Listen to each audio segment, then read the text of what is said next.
بسم اللہ الرحمن الرحیم۔ السلام علیکم۔ رات کی تاریکی میں وہ عابد سجدے میں گرا، آنکھوں سے آنسو بہتے جا رہے تھے، دل میں ایک ہی آرزو تھی، خدا کی زیارت۔ 40 دن کا چلا کاٹ چکا تھا، دن کو روزہ، رات کو عبادت، دنیا سے یکسر کٹا ہوا، بس اپنی رب کی قربت کے لیے تڑپ رہا تھا۔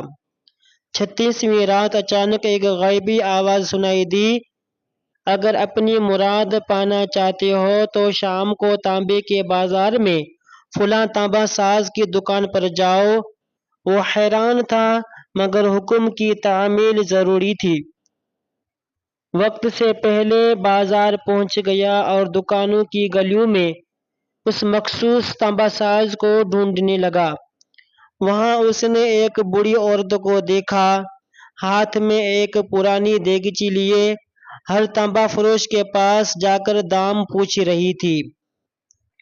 ہر کوئی دیگچی تول کر جواب دیتا، زیادہ سے زیادہ 4 ریال ملیں گے، مگر وہ عورت کہتی مجھے 6 ریال چاہیے، میرے بیمار بیٹے کی دوا کے لیے، مگر کسی نے اس کی بات نہ مانی۔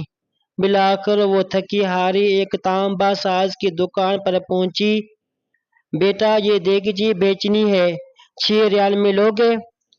دکاندار نے ایک نظر بوڑھی عورت پر ڈالی، پھر نرمی سے پوچھا صرف 6 ریال کیوں؟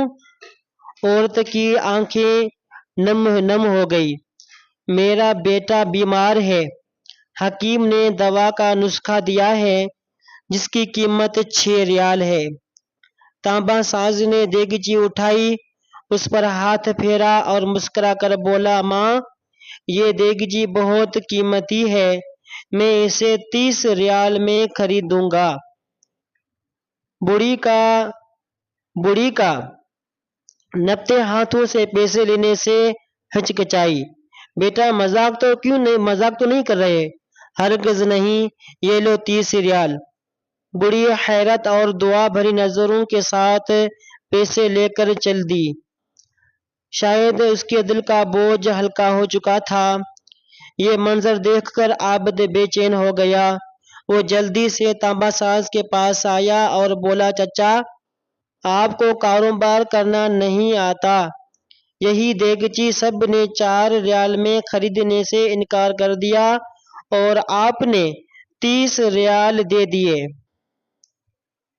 بوڑھے تانبا ساز نے مسکراتے ہوئے جواب دیا، میں نے دیگچی نہیں خریدی، میں نے اس ماں کی پریشانی خریدی ہے، میں نے اس کے بچے کی دوا خریدی ہے، میں نے اس کی ضرورت کے وہ دن خریدے ہیں جو شاید اسے مزید چیزیں بیچنے پر مجبور کر دیتے۔